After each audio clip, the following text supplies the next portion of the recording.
আসসালামু আলাইকুম। আপনারা সবাই কেমন আছেন? আশা করি সবাই ভালো আছেন। আমিও আল্লাহর রহমতে ভালো আছি।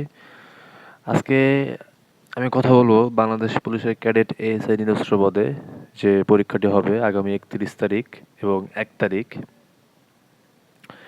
এখানে ইংরেজি একটি গুরুত্বপূর্ণ যে এসে রাইটিং প্যারাগ্রাফ যেটাই বলেন। তো এই বিষয়ে আজকে আপনাদেরকে আমি আ কিছু বলবো বা কিছু দেখাবো। এসে রাইটিং এর কিছু নিয়মকানুন আছে। তো এসে রাইটিং এর কিছু নিয়মকানুনের ভিতরে আপনাদের অবশ্যই এই নিয়মকানুনগুলো ফলো করতে হবে। তাহলে কিন্তু আপনারা এসেতে আ পুরোপুরি মার্ক পাবেন। আর যদি এসে রাইটিং এ আপনি এই নিয়মগুলো অনুসরণ না করেন, তাহলে আপনি কিন্তু এসে রাইটিং এ ভালো করতে পারবেন না। তো আজকের যে এসে রাইটিংটা সেটা হচ্ছে ড্রাগ অ্যাডিকশন। অবশ্যই আপনারা বুঝতে পারছেন যে ড্রাগ অ্যাডিকশন মানে কি? আর এটা কি হতে পারে? ড্রাগ অ্যাডিকশন হচ্ছে মাদকাসক্তি। তো মাদকাসক্তি নিয়ে একটা এসে ধরুন পরীক্ষার ভিতরে ড্রাগ অ্যাডিকশন নিয়ে একটি এসে লিখতে দিয়েছে। তো আপনারা প্রথমেই আপনাদেরকে ৫টি বিষয় অবশ্যই কিন্তু লিখতে হবে এবং ফলো করতে হবে। ঠিক আছে? প্রথম যে বিষয়টি আছে, প্রথম বিষয়টি হচ্ছে আপনার ইন্ট্রোডাকশন। ইন্ট্রোডাকশন মানে ভূমিকা। আপনি একটা এসে বা একটা প্যারাগ্রাফ বা একটা রচনা লেখার সময় যে আপনি মূল যে হেডলাইনটা, ঠিক আছে? সেটা হচ্ছে ভূমিকা। আচ্ছা, দ্বিতীয়টা হচ্ছে আপনার কজেস। আপনি যে রচনাটা, যে এসেটা, যে প্যারাগ্রাফটা আপনি লিখবেন, আপনার এটার যে কারণ, কজের যে কারণ, এই কারণটা কিন্তু আপনাকে অবশ্যই লিখতে হবে। তৃতীয় যে বিষয়টা রয়েছে, ইফেক্টস।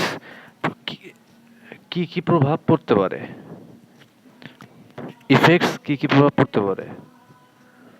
রিমিডি। রিমিডি হচ্ছে রিমিডি। চতুর্থ যে বিষয়টা আছে সেটা হচ্ছে রিমিডি। রিমিডি হচ্ছে তার প্রতিকার। পঞ্চম যে বিষয়টি আছে সেটা হচ্ছে আপনার কনক্লুশন মানে উপসংহার। আপনি একটি এসে, একটা প্যারাগ্রাফ লেখার শেষে আপনি উপসংহার হিসেবে আপনি লিখবেন। এই ৫টি বিষয়ে আপনাকে অবশ্যই ফলো করতে হবে। আপনি লাস্টে যদি কনক্লুশনটা না লেখেন, উপসংহারটা না লিখেন, তাহলে কিন্তু আপনার যে আর খাতা দেখবে সে কিন্তু অবশ্যই বুঝে নেবে যে আপনি এসেটা প্যারাগ্রাফটা আপনি ভুলভাবে লিখেন নাই, আপনি লিখেননি। অনেকে কিন্তু সঠিকভাবে লিখবে। প্রথমে যদি আমি দিই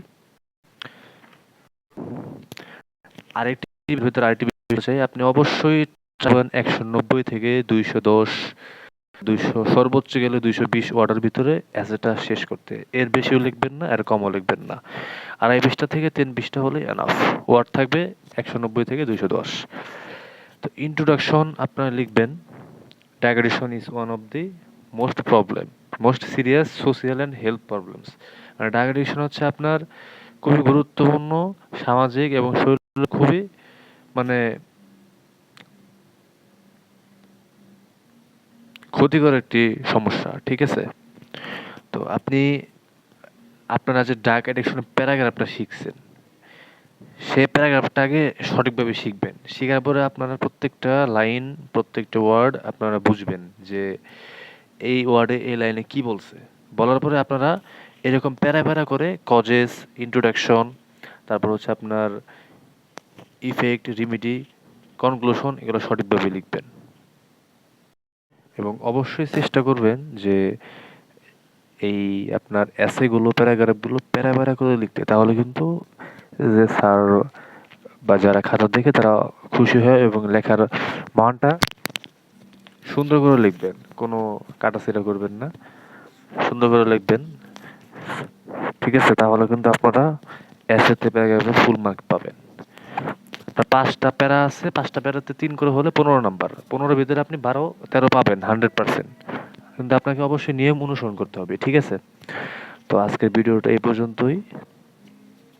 পরবর্তী ভিডিও পেতে আমাদের ফেসবুক পেজ এবং ইউটিউব চ্যানেলটি ফলো করে পাশে থাকবেন। ধন্যবাদ। আসসালামু আলাইকুম।